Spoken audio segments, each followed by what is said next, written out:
ये सरकार चमड़ाल है।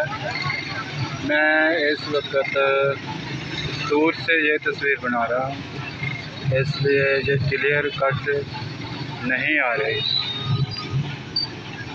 ये बॉर्डर के बिल्कुल करीब है, बिल्कुल ही फर्स्ट लाइन पर है। और बाबा साहब का दरबार तो इंडिया में मौजूद है, जहाँ नाज़रीन बहुत से लोग सलाम करने के लिए आते हैं और अपनी मन की मुरादें पूरी करके जाते हैं। जितने भी मैं वन के ऊपर खड़ा हूँ, इसीलिए थोड़ा दूर से वाइट कर रहा हूँ, जिससे ये बेहतर अंदाज में नहीं चल रही। ये है, ये दूसरी तरफ वाली साइड है, इस तरफ से लोग आ रहे हैं और दूसरी तरफ लोग जा रहे हैं। ये है जी आज बहुत ही